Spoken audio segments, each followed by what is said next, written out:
Donald Trump selaku Presiden Amerika Serikat mengatakan dia tidak yakin dengan perjanjian gencatan senjata antara Israel dan Hamas di jalur Gaza yang dimulai pada hari Minggu 19 Januari 2025. Donald Trump menambahkan bahwa jalur Gaza tampak seperti situs pembongkaran besar-besaran dan harus dibangun kembali dengan cara yang berbeda. Donald Trump mengatakan keraguannya dengan jawaban tidak yakin saat ditanya wartawan apakah Israel Hamas akan mempertahankan gencatan senjata dan melanjutkan perjanjian. Lanjutnya, sama menandatangani perintah eksekutif pada hari pertama masa jabatan keduanya pada Senin 20 Januari 2025.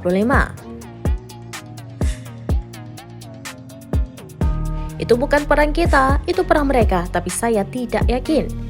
Ia melihat gambar Gaza seperti lokasi pembongkaran besar-besaran.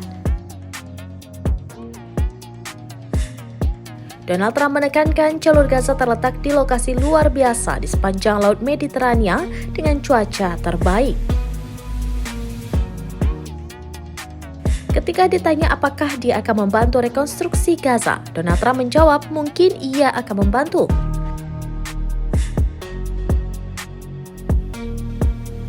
Sebelumnya, pertukaran tahanan Israel Hamas pada Minggu 19 Januari 2025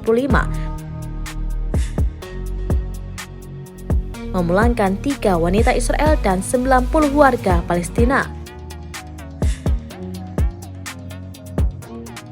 Hamas mengatakan akan berkomitmen untuk melaksanakan perjanjian gencatan senjata jika Israel juga berkomitmen untuk mematuhinya.